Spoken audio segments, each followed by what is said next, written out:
biro ng ilan, si Spidey mukhang naubusan ng kanyang sapot.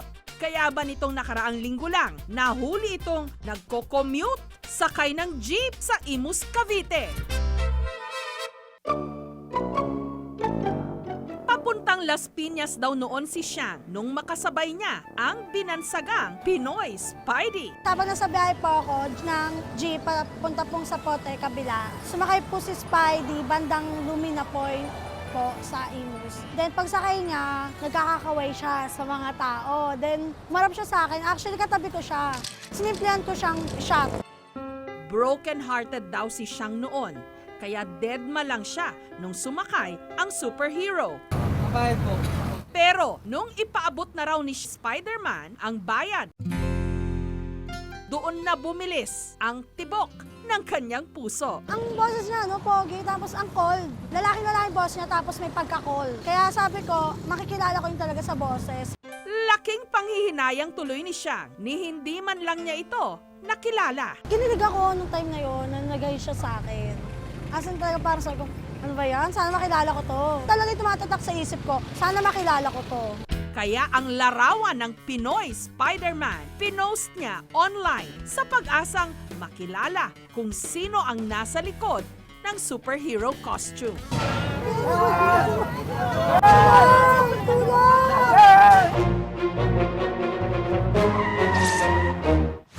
At nito lang nakaraang Sabado, may lumabas na namang litrato ng isa pang naka-Spider-Man costume. Sa pagkakataong ito, hindi sa jeep, kundi sa Masungay Geo Reserve sa Rizal. Ang nasa likod ng costume, si Lee Darwin Gutierrez. Sa tuwing may lakad daw silang magbabarkada, lagi raw talaga siyang nagko-costume. Masaya na makulit yung feeling. Dagdag enjoyment sa travel yun eh. Na as yourself and then as some people na-appreciate din ng ibang tao na, meron tayong kasamang superhero. Spider-Man ang kanyang peg dahil isa siyang web developer. Na-associate ko na. Yun na yung pinakamalapit sa web developer na superhero na nagliligtas ng buhay. Si Spider-Man. Ang tanong, si Lee Darwin din ba ang Spider-Man na nakitang nakasakay sa jeep na hinahanap ngayon ni Siang? Hindi talaga ako actually. Nagkataon talaga na lumabas din yung mga ganun. Kasi previously naman, nagpo-post na rin ako na may mga Spider-Man. Di naman yun nagba-viral. Maliban kay Spider-Man, may isa pang superhero na naispatan din sa Valenzuela nito lang nakaraang linggo, si Batman. Pero imbes na sakay ng kanyang Batmobile, ang Cape Crusader nakabisikleta. Ang ating Dark Knight walang iba kundi si Rodrigo Dizon. Pagka naka-Batman costume po ako habang nagbabike, nakikita ko po yung mga bata at mga taong aking nakakasalubong. Nakangiti po sila, parang masaya. Kaya po, nakaugalian ko na po na mag-costume ng Batman. Ang kanyang Batcave matatagpuan sa Balagtas, Bulacan. Si Batman lang ang may forever, kaya nagustuhan ko siyang idolin. Dahil hilig daw talaga ni Rodrigo na magbisikleta, sinet-upan din niya ang kanyang bike ala Batman. Dinadala niya ito, suot ang kanyang Batman costume sa mga fun ride at sa mga charity event. Nalibog na po siya 2012. Ano lang po yung sapatos ng dati. Mga black shoes lang po. May gloves na po. At medyo maganda na po yung gear ni Batman. Saka nag-produce na po ako ng medyo maganda-gandang boots. Batman lang daw ang superhero costume na meron siya. Kaya hindi daw siya ang hinahanap ni Siang na naka-Spider-Man costume. Si Batman ang naging paborito ko kasi pag nakasuot ako ng Spider-Man, hindi kilala si Spider-Man eh. Pero pagka si Batman, may kapa, kitang-kita agad kahit malayo ako, nakasigaw na silang Batman.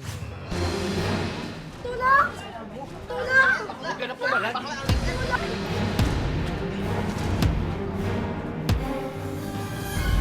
Ang tanong pa rin, sino ba talaga ang Pinoy Spider-Man ng Cavite?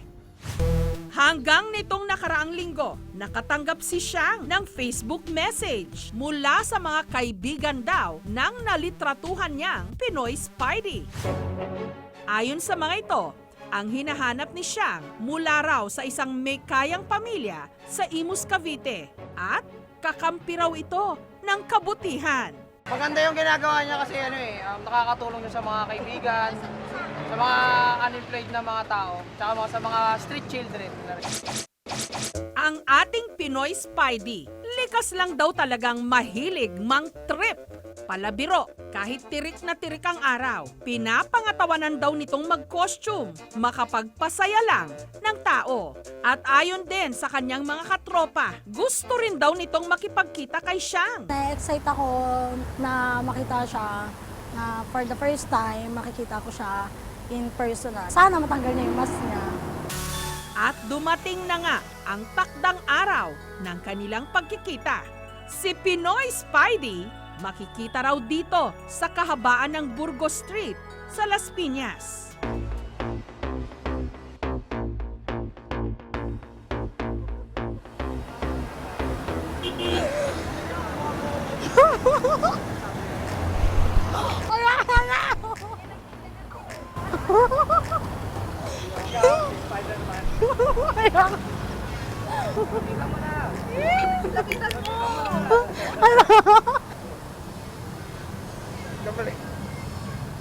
Ang pangalan mo?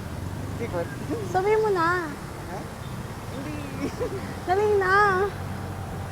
Bawal. Dali na. Secret. Bakit secret? Pero mukhang gusto niyang manatiling misteryoso. Tumangging ipakita ang tunay niyang pagkatao. Ang galing mo na. Hindi. Huwag ganyan. Ayoko na. Kinikilig na. Uwi na kayo. Ang bango niya. Ang bango niya. Pinagandaan ka to. Gayunpaman, nagpaunlak ito ng panayam. Yung reaction kasi natutuwa ako eh. Siyempre, hindi naman ako makita, so they can judge me.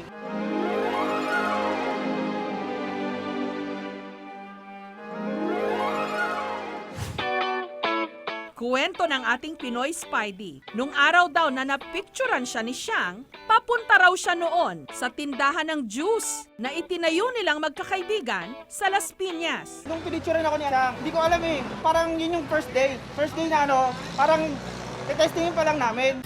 Ang lahat daw ng malilikom nilang pondo para sa kaibigan nilang may sakit sa bato. Bala ko kasi mabigyan ng mga trabaho yung mga friends ko na unemployed. And then at the same time kasi yung kaibigan ko, tutulungan namin siya kasi kailangan niya ng kidney. At para raw mas makaagaw sila ng atensyon at makabenta ng mas maraming juice, nag-costume daw siya pang-agaw atensyon para rin makabenta sila ng marami. Inom ko yun ng juice. Katas ni Spider-Man. Ha? Sarap to. Mukhang mala superhero talaga sa kanyang mga kaibigan, si Pinoy Spidey. Katunayan, muntik na rin daw siya noong mag-donate ng kidney para sa kanyang best friend. Tumutol lang ang kanyang mga magulang. Kasi nga po, baka hindi natin alam kung anong complication na pwede sa akin. Maano naman sa akin, nag-worry siya. So, I respect my family. Para makatulong sa fundraising ni Spidey, si Siang bumili na rin ng juice. 20-20 pag nanalo ka, Bato-Bato Pick Spidey Challenge. Pag nanalo si Spidey, 50 donate ka. Bato-Bato Pick.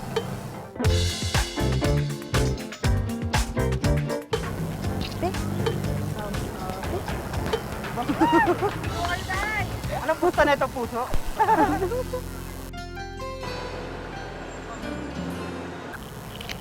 Pick. Okay lang. Oh. Bayad. Kung gusto niyo maging superhero, bili kayong juice, 20 pesos lang. Yung proceeds naman po, hindi naman po talagang makakatulong yan. Yun to pala na purpose namin. Makatulong, tapos makapagpasaya. Wala na iba, good vibes lang.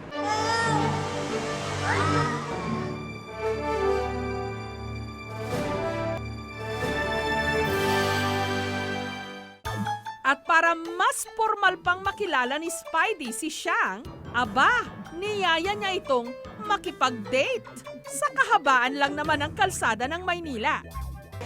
Surprise! At ang kanilang pinagsaluhan, street food.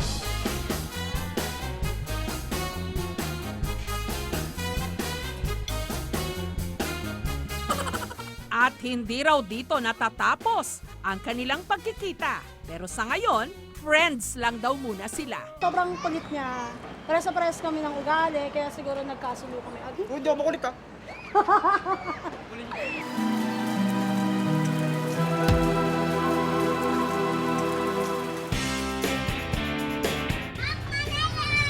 Sa panahon ngayon, marami ang naghahanap ng superhero na sasalba sa mga problemang dinadala nila. Pero superhero man o hindi, may costume man o wala, may kapangyarihan man o simple lang, lahat naman tayo may kakayahang tumulong at magpaligaya ng ating kapwa.